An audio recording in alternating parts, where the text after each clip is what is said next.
Assalamualaikum warahmatullahi wabarakatuh. Perkenalkan kami dari kelompok 14. Di sini kami akan mempresentasikan hasil testing menggunakan Postman pada request API. Di sini kelompok kami beranggotakan saya sendiri, Nabila Syarani. Saya Regita Mutiara Sandi. Saya Reddy. Sebelumnya, apakah itu Postman? Postman adalah sebuah platform kolaborasi yang sangat populer untuk pengembangan dan pengujian API. Nah, di dalam software quality sendiri, Postman itu digunakan sebagai function utama yang menguji kebenaran logika dari data backend yang digunakan. Atau pengujiannya menggunakan dynamic testing karena harus mengeksekusi dan juga mengirimkan data langsung ke server. Nah, lebih menarik lagi, Postman ini juga mendukung manual sekaligus automation testing dan biasanya digunakan oleh QA engineer, developer, hingga sistem integrator.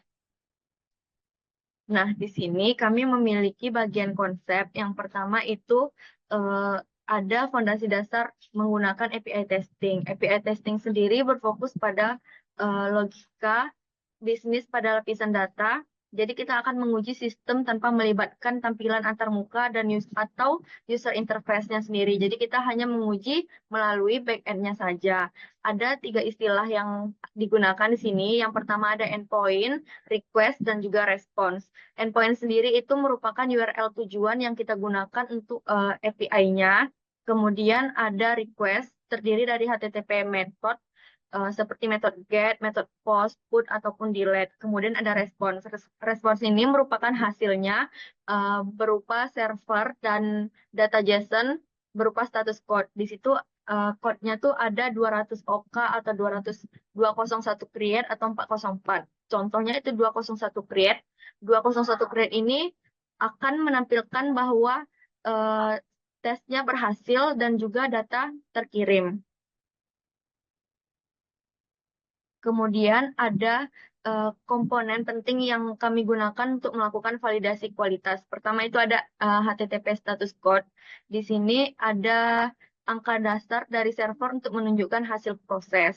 Kemudian ada assertion. Pada assertion ini baris kode penentu atau script logika pemrograman menggunakan JavaScript untuk mengecek secara otomatis apakah respon aktual dari server sudah sesuai dengan yang pada bisnis yang kita harapkan. Kemudian ada testing untuk mengetahui apakah testing kita tuh sudah rapi dan dikelompokkan menjadi collection, serta memanfaatkan fitur environment untuk menyimpan variabel dinamis agar pengujian kita menjadi lebih fleksibel.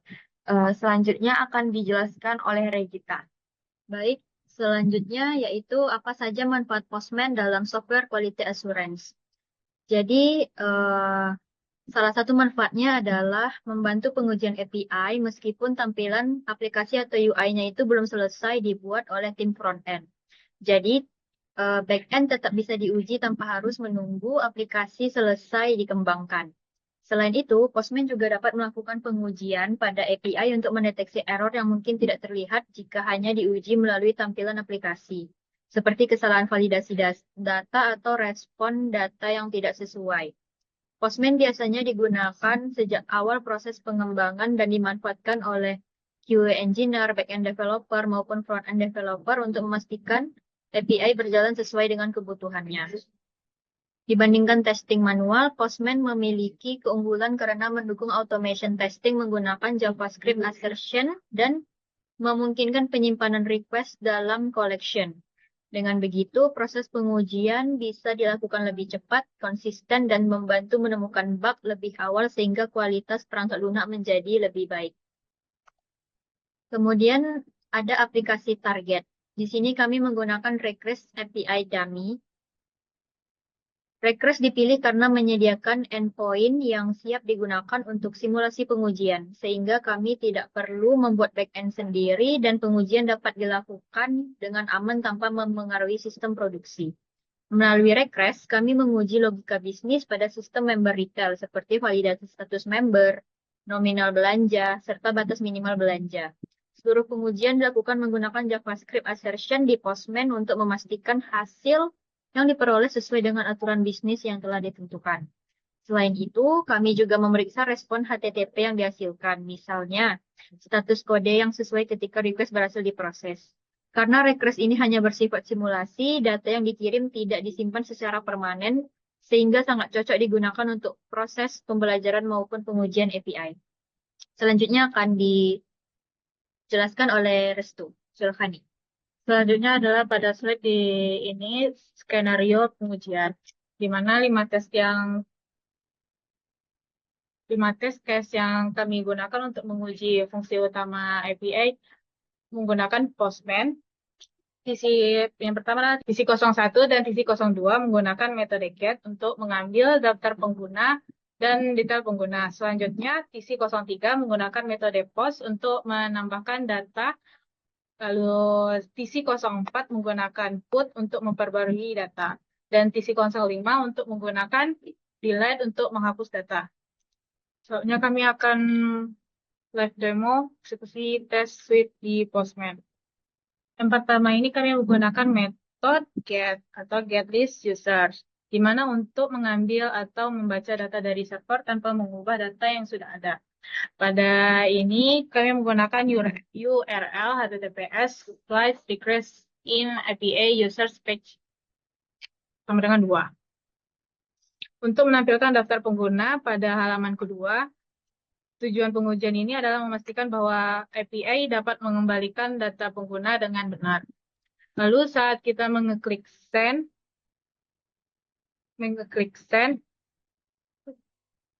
ini, request berhasil diproses, server akan mengembalikan status 200 oke. Dan mendapatkan hasil 590 ms dan memiliki data 2,59 KB. Yang menandakan bahwa permintaan berhasil. Lalu pada bagian body, terlihat data pengguna dalam format JSON. Informasi yang ditampilkan meliputi ID, email, nama depan, nama belakang, dan avatar setiap pengguna. Pada test result terlihat 2 pengujian berhasil atau pas, yaitu pengecekan status kode 200 dan memastikan jumlah data yang diterima lebih dari 0. Lalu yang kedua adalah metode get single users. Di sini menggunakan URL HTTPS /request in API users /2 untuk bertujuan memastikan bahwa sistem dapat menampilkan detail pengguna tertentu. Request akan dikirim, server mengembalikan status 200 oke yang menunjukkan bahwa data pengguna dengan ID 2 berhasil ditemukan. Dan hasil respon menampilkan informasi lengkap pengguna seperti email, nama depan, nama belakang, dan avatar. Selanjutnya akan dijelaskan dengan metode POST. Selanjutnya adalah metode POST, di mana metode POST ini digunakan untuk menambahkan data baru ke dalam sistem. Jadi pada metode POST ini kita menggunakan link yang ini. Kemudian kita buat metodenya POST. Lalu kita pada body kita atur menjadi raw dan JSON-nya kita isi dengan name dan job-nya. Kemudian ini adalah isi body-nya. Kemudian apabila di test result akan muncul 201 create yang artinya data baru itu berhasil dibuat. Kemudian ada metode put. Metode put ini digunakan untuk memperbarui data yang sudah ada. Pada pengujian ini kami mengubah informasi pekerjaan pengguna menjadi ID 2. Jadi pada body-nya kita atur pada raw dan JSON-nya juga kita isi seperti ini. Kemudian pada body-nya kita isi seperti ini. Lalu apabila diklik send, setelah request-nya dikirim, server mengembalikan status 200 oke yang menunjukkan bahwa proses pembaruan datanya berhasil. Nah, nilai pekerjaannya berubah menjadi senior QA. Skrip pengujian memastikan bahwa status kode adalah 200 dan data pekerjaan berhasil diperbarui sesuai dengan inputan yang tadi dimasukkan. Selanjutnya adalah metode delete yang akan dijelaskan oleh Nabila. Nah, pada metode delete ini digunakan untuk menghapus data yang dimasukkan. Di sini data yang dihapus adalah user dengan ID 2. Nah, di sini nama filenya merupakan delete user dengan metodenya yaitu metode delete. Nah, untuk pada bagian body itu tidak diisi dikarenakan di sini kita hanya mengembalikan fungsinya untuk fungsi menghapus. Nah, di sini pada bagian scriptnya itu dituliskan pada post response untuk menampilkan 204 jika berhasil dan menampilkan kosong untuk menampilkan bahwa function sudah berjalan. Di sini ketika kita klik send dan menjalankannya, maka akan menampilkan result pass, yaitu status code-nya 204 yang menandakan bahwa functionnya sudah berhasil jalan dan data dengan ID 2 itu sudah berhasil dihapus dan space-nya respon kosong karena ID nomor 2 sudah berhasil dihapus. Selanjutnya untuk hasil akan dijelaskan oleh Randy. Selanjutnya kita masuk ke hasil akhir dari 5 request kita menggunakan 4 metode ini dengan cara ke titik 3 dari project yang telah dibikin, lalu klik run dan centang yang mana yang mau dijalankan gitu. Karena kita mau menjalankan 5 request tadi, sudah kita centang lalu tekan start run. Nah, maka tampilannya akan seperti ini. Status pas ini bahwa endpoint-nya sesuai dengan yang diharapkan. Kayak ini kan pas status kode 200 dan seterusnya. Untuk method get ada 2, post ada 1, put ada 1, delete ada 1. Nah, untuk membuat atau melakukan test case, kita harus mempunyai primary key dari website yang akan diuji. Nah, kalau kita tidak memilikinya, maka tidak akan bisa menguji. Demo selesai dan balik ke PPT.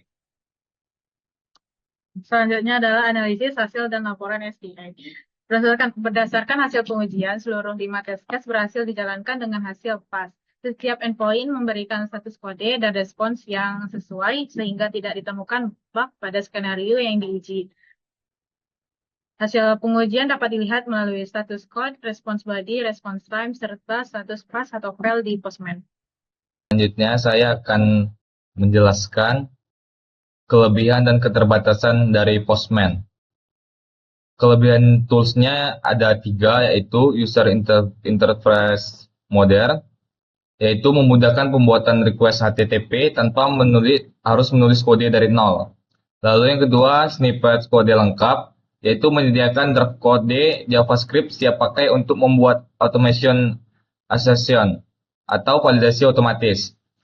Dan yang ketiga, ekosistem luas, yaitu mendukung integrasi melalui Neumann dan dokumentasi API otomatis.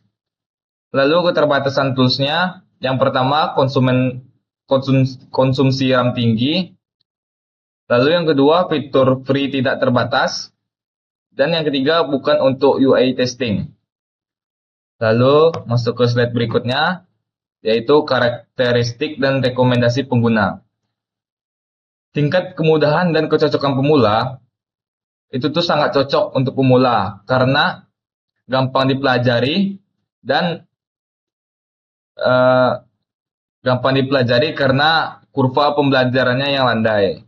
Lalu jenis project yang cocok, proyek berbasis web service, aplikasi mobile, enterprise system seperti integrasi ERP atau arsitektur microservice yang mengandalkan REST API. Dan kapan sebaiknya digunakan? Saat tim backend sedang aktif membangun endpoint, baru untuk memvalidasi logika bisnis lebih dari awal. Nah, masuk ke kesimpulan pengujian, 100% PASS atau 100% pas pada 5 skenario regress. Alat kerja dan jenis testing yaitu Postman. Alatnya, jenisnya Dynamic Function API Testing, pengujian fungsional logika bisnis backend secara dinamis pada lapisan API. Lalu manfaat utama tools, mampu mengisolasi dan mendeteksi kesalahan atau bug pada logika backend lebih cepat tanpa harus menunggu antarmuka user interface selesai dikembangkan. Dan hasil utama percobaan, pengujian pada 5 skenario utama di platform Regress, itu tuh hasilnya 100% atau 5/5 PASS. Itu tandanya respon, status kode, dan struktur JSON berjalan sesuai dengan skenario yang diharapkan. Dan rekomendasi pengguna, Postman sangat direkomendasikan untuk proyek perangkat lunak modern berbasis web, aplikasi, mobile, ataupun sistem enterprise. Disarankan digunakan sejak fase awal development dan kolaborasi tim QA, back-end developer, dan front-end developer. Nah, sekian untuk presentasi dari kelompok kami. Saya akhiri. Terima kasih telah menonton. Wassalamualaikum warahmatullahi wabarakatuh.